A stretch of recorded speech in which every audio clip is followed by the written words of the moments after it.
ദൈവനാമത്തിന് മഹത്വം. നിശ്ചി online Bible ക്വിസിലേക്ക് എല്ലാ പ്രിയപ്പെട്ടവരെയും ഹാർദവമായി സ്വാഗതം ചെയ്യുകയാണ്.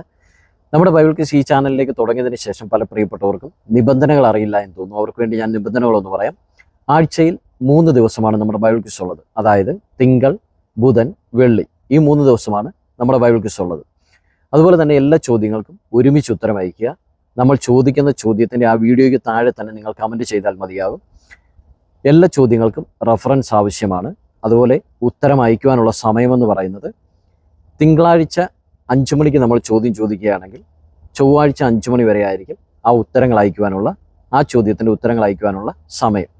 അപ്പോൾ എല്ലാവർക്കും നിബന്ധനകൾ മനസ്സിലായെന്ന് കരുതുന്നു. അതുപോലെ ഒരു കാര്യം കൂടെ പറഞ്ഞുകൊള്ളട്ടെ, നമ്മുടെ ഈ ചോദ്യങ്ങൾക്ക് ആദ്യം ഉത്തരം അയക്കുന്ന 10 പേരെ ആയിരിക്കും നമ്മൾ വിജയികളായിട്ട് തിരഞ്ഞെടുക്കുന്നത്. ഓരോ ദിവസവും 10 പേരെ നമ്മൾ തിരഞ്ഞെടുക്കുന്നുണ്ട്. ആ 10 പേരുടെ പേര് എഴുതി വെച്ചിട്ട് ആ 10 പേരിൽ നിന്നാണ് അവസാനം ഏറ്റവും കൂടുതൽ പോയിന്റ് നേടിയ 3 പേരെ നമ്മൾ വിജയികളായിട്ട് തിരഞ്ഞെടുക്കുന്നത്.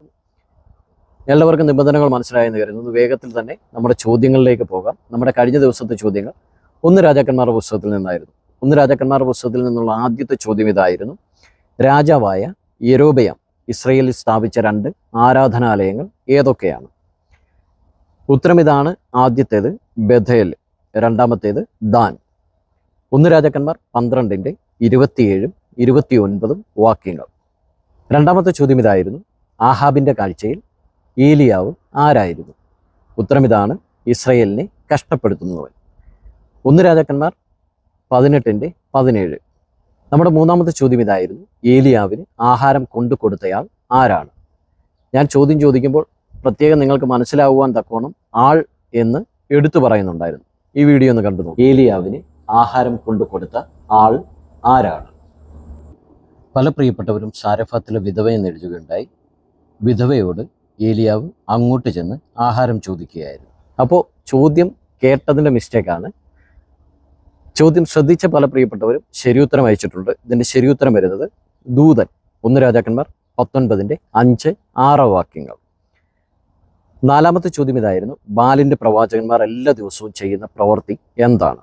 ഉത്തരം ഇതാണ്. അവർ ഉറക്കെ വിളിച്ച് പതിവ് പോലെ രക്തമൊഴുകുവോളം വാൾ കൊണ്ടും കുന്തം കൊണ്ടും തങ്ങളെ തന്നെ മുറിവേൽപ്പിച്ചു. 1 രാജാക്കന്മാർ 18-ന്റെ 28. നമ്മുടെ അഞ്ചാമത്തെ ചോദ്യം ഇതായിരുന്നു: കൈരളിയിൽ അറിയപ്പെടുന്ന 2 മാസങ്ങൾ ഏതൊക്കെയാണ്? കൈരളി എന്ന് പറഞ്ഞപ്പോൾ പല പ്രിയപ്പെട്ടവർക്കും മനസ്സിലായില്ല. കൈരളി എന്ന് പറഞ്ഞാൽ മലയാളം എന്നാണ് കൈരളിയുടെ അർത്ഥം. പല പ്രിയപ്പെട്ടവരും വന്ന് ചോദിക്കുകയുണ്ടായി, കൈരളി എന്ന് പറയുന്ന ഒരു ചാനലുണ്ട്, കൈരളി എന്നുള്ള ഒരു വാക്ക് ബൈബിളിൽ ഉണ്ടോ എന്ന് ചോദിക്കുകയുണ്ടായി. കൈരളി എന്ന് പറയുന്ന ഒരു വാക്കില്ല. നമ്മൾ ചിലപ്പോൾ ഡയറക്റ്റ് ചോദ്യമായിരിക്കും, ചിലപ്പോൾ ഇൻഡയറക്റ്റ് ചോദ്യമായിരിക്കും. ഇൻഡയറക്റ്റ് ചോദ്യം വരുമ്പോൾ ഇതുപോലെ വാക്കുകൾ നമ്മൾ പുറത്തു നിന്ന് കടമെടുക്കാറുണ്ട്. അപ്പോൾ ആ വാക്കിൻ്റെ അർത്ഥം നിങ്ങൾക്ക് ഗൂഗിളിൽ സെർച്ച് ചെയ്ത് കഴിഞ്ഞാൽ മനസ്സിലാക്കാവുന്നതേ ഉള്ളൂ. അപ്പോൾ നമ്മുടെ ചോദ്യം ഇതായിരുന്നു: കൈരളിയിൽ അറിയപ്പെടുന്ന 2 മാസങ്ങൾ ഏതൊക്കെയാണ്? ഉത്തരം ഇതാണ്. തുലാം, കുംഭം. 1 രാജാക്കന്മാർ 7-ന്റെ 3 തുലാമിൻ്റെ റെഫറൻസ് ആണ്. കുംഭത്തിൻ്റെ റെഫറൻസ് 1 രാജാക്കന്മാർ 7-ന്റെ 20. നമ്മുടെ ആറാമത്തെ ചോദ്യം ആര് ആരോട് പറഞ്ഞു എന്നുള്ളതായിരുന്നു. ഇവിടെ നിനക്ക് എന്ത് കാര്യം? ഉത്തരം ഇതാണ്. യഹോവ എലീശയോട്. 1 രാജാക്കന്മാർ 9-ന്റെ 13. നമ്മുടെ ഈ ചോദ്യങ്ങൾക്ക് ആദ്യം ഉത്തരം അയച്ച 10 പേർ ആരൊക്കെയാണെന്ന് നോക്കാം. നമ്മുടെ ഈ ചോദ്യങ്ങൾക്ക് ആദ്യം ഉത്തരം അയച്ചിരിക്കുന്നത് സിസ്റ്റർ ബീന ബോസ്. എല്ലാ ഉത്തരങ്ങളും ശരിയാക്കിക്കൊണ്ട് ആദ്യ വിജയിയായിരിക്കുന്നത് സിസ്റ്റർ സീന പോൾ. നമ്മുടെ രണ്ടാമത്തെ വിജയി ബ്രദർ ജോർജ് പി സ്കറിയ. നമ്മുടെ മൂന്നാമത്തെ വിജയി ആരാണെന്ന് നോക്കാം. പല പ്രിയപ്പെട്ടവരും സാരഫാത്തിലെ വിധവ എന്ന് എഴുതിയിട്ടുണ്ട്. സാരഫാത്തിലെ വിധവയോട് ഏലിയാവ് അങ്ങോട്ട് ചെന്ന് ഭക്ഷണം ചോദിക്കുകയായിരുന്നു, അല്ലാതെ സാരഫാത്തിലെ വിധവ ഏലിയാവിന് ഭക്ഷണം കൊണ്ടു കൊടുക്കുകയല്ലായിരുന്നു. അപ്പോൾ ചോദ്യം ശ്രദ്ധിച്ചു കേട്ടതിന് ശേഷം മാത്രം ഉത്തരങ്ങൾ അയക്കുക. നമ്മുടെ മൂന്നാമത്തെ വിജയി അതുപോലെ തന്നെ എല്ലാ പ്രിയപ്പെട്ടവരും ശ്രദ്ധിക്കേണ്ട മറ്റൊരു കാര്യം, നമ്മൾ ചോദ്യം പോസ്റ്റ് ചെയ്താൽ ഉടൻ അരമണിക്കൂറിനകമാണ് പല പ്രിയപ്പെട്ടവരും ഉത്തരം അയക്കുന്നത്. നിങ്ങളങ്ങനെ ധൃതി പിടിച്ച് ഉത്തരം അയച്ചിട്ട് കാര്യമില്ല. നമ്മൾ ദൈവവചനം പഠിക്കാൻ വേണ്ടിയാണ് ഈ ചോദ്യങ്ങളൊക്കെ ചോദിക്കുന്നത്. അപ്പോൾ വചനം വായിച്ച് തന്നെ ഉത്തരങ്ങൾ കണ്ടുപിടിക്കുക. ആദ്യ 10 എന്നതല്ല നമ്മുടെ ലക്ഷ്യം. നമുക്ക് ദൈവവചനം പഠിക്കുക എന്നുള്ളതാണ്. അപ്പോൾ ദൈവവചനം പഠിക്കുവാനുള്ള ആഗ്രഹത്തോടു കൂടിയാണ് നിങ്ങൾ പങ്കെടുക്കുന്നതെങ്കിൽ തീർച്ചയായിട്ടും നിങ്ങൾ ദൈവവചനം വായിച്ച് തന്നെ ഉത്തരങ്ങൾ കണ്ടെത്തുവാനായിട്ട് ശ്രമിക്കുക.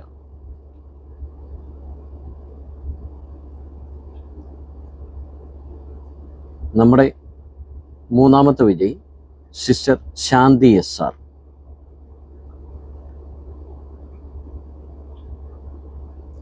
നാലാമത്തെ വിജയി ആരാണെന്ന് നോക്കാം.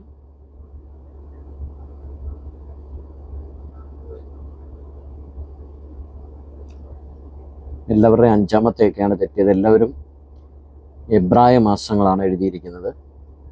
നമ്മൾ കൈരളിയിലെ മാസങ്ങളെന്ന് പറഞ്ഞാൽ, കൈരളി എന്ന് പറഞ്ഞാൽ മലയാളമാണ്, ഞാൻ നേരത്തെ പറഞ്ഞിരുന്നു. അപ്പോൾ ചിലപ്പോൾ നമ്മൾ വാക്കുകൾ മാറ്റിയൊക്കെ ചോദിക്കും. ട്രിക്കി ക്വസ്റ്റ്യൻ ആകുമ്പോൾ സാധാരണ നിങ്ങൾ ബൈബിൾ ക്വിസിലൊക്കെ പങ്കെടുക്കുന്നവരായതുകൊണ്ട് നിങ്ങളോട് പ്രത്യേകിച്ച് പറയേണ്ട കാര്യമില്ല. നമ്മൾ വാക്കുകൾ മാറ്റിയൊക്കെ ചോദിക്കുവാനായിട്ട് സാധ്യതയുണ്ട്. അപ്പോൾ അതൊക്കെ മനസ്സിലാക്കി തന്നെ ഉത്തരങ്ങൾ എഴുതുവാനായിട്ട് എല്ലാവരും ശ്രദ്ധിക്കുക.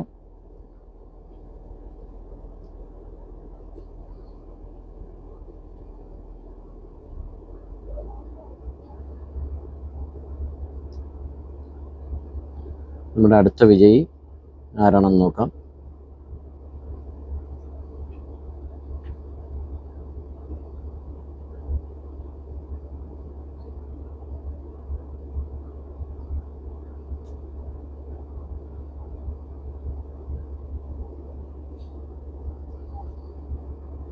അടുത്ത വിജയി വരട്ടെ.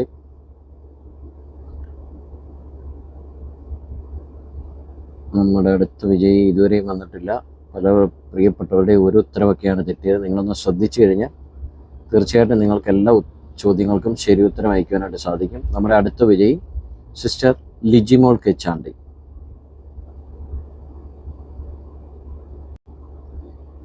ദയവായിട്ട് ഇങ്ങനെ ഓരോന്നോരോന്നായിട്ട് ഉത്തരങ്ങൾ അയക്കാതിരിക്കുക. എല്ലാ ചോദ്യങ്ങൾക്കും ഒരുമിച്ച് തന്നെ ഉത്തരങ്ങൾ അയക്കുക. നമ്മുടെ അടുത്ത വിജയി ആരാണെന്ന് നോക്കാം. നമ്മുടെ അടുത്ത വിജയി സിസ്റ്റർ ആനീസ് കറിയ.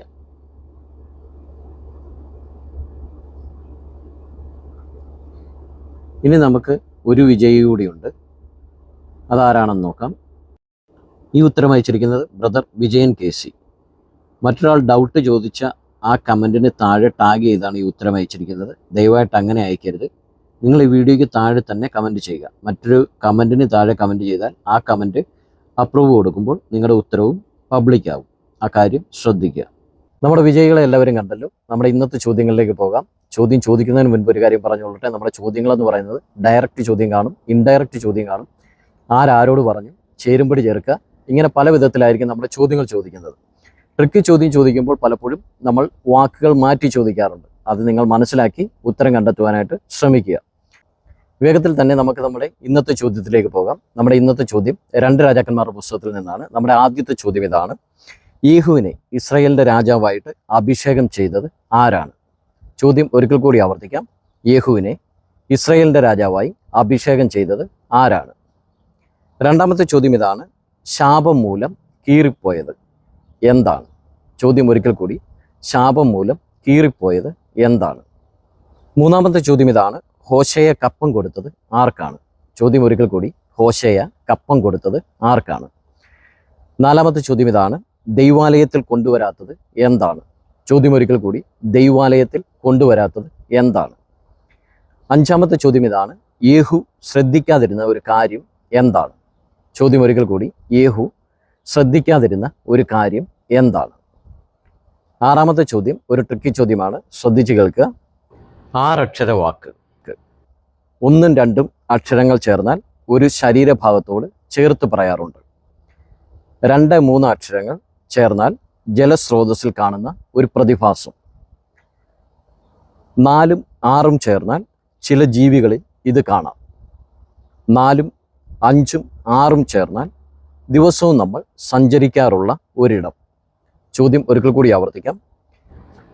6 അക്ഷര വാക്ക്, 6 അക്ഷരമുള്ള ഒരു വാക്കാണ്. 1ഉം 2ഉം അക്ഷരങ്ങൾ ചേർന്നാൽ ഒരു ശരീരഭാഗത്തോട് ചേർത്ത് പറയാറുണ്ട്. 2ഉം 3ഉം അക്ഷരങ്ങൾ ചേർന്നാൽ ജലസ്രോതസ്സിൽ കാണപ്പെടുന്ന ഒരു പ്രതിഭാസം. 4ഉം 6ഉം അക്ഷരങ്ങൾ ചേർന്നാൽ ചില ജീവികളിൽ ഇത് കാണുവാനായിട്ട് സാധിക്കും. 4ഉം 5ഉം 6ഉം ചേർന്നാൽ ദിവസവും നമ്മൾ സഞ്ചരിക്കാറുള്ള ഒരിടം. അപ്പോൾ നമ്മുടെ ചോദ്യങ്ങൾക്ക് വേഗത്തിൽ തന്നെ ഉത്തരങ്ങൾ അയക്കുക. ആദ്യം ഉത്തരം അയക്കുന്ന 10 പേരെയാണ് നമ്മൾ തിരഞ്ഞെടുക്കുന്നത്. ബൈബിൾ വായിച്ച് തന്നെ ഉത്തരങ്ങൾ കണ്ടെത്തുവാനായിട്ട് എല്ലാവരും ശ്രമിക്കുക. നമ്മുടെ ലക്ഷ്യമെന്ന് പറയുന്നത് ദൈവവചന പഠനമാണ്, ഒരു മത്സരമല്ല. അതുകൊണ്ട് എല്ലാവരും ദൈവവചനം പഠിക്കുവാനായിട്ട് ശ്രമിച്ച് ആ ഒരു ഉത്സാഹത്തോടു കൂടി തന്നെ നമ്മുടെ ഈ ബൈബിൾ ക്വിസിൽ പങ്കെടുക്കുക. അതുപോലെ തന്നെ നിങ്ങൾ ആദ്യമായിട്ടാണ് ഈ ചാനൽ കാണുന്നതെങ്കിൽ സബ്സ്ക്രൈബ് ചെയ്യുവാൻ മറക്കരുത്, സപ്പോർട്ട് ചെയ്യാൻ മറക്കരുത്. നിങ്ങളുടെ പ്രിയപ്പെട്ടവർക്ക് ഈ ചാനൽ ഒന്ന് ഷെയർ ചെയ്ത് കൊടുക്കുവാനും മറക്കരുത്. ദൈവം എല്ലാ പ്രിയപ്പെട്ടവരെയും അനുഗ്രഹിക്കുമാറാകട്ടെ.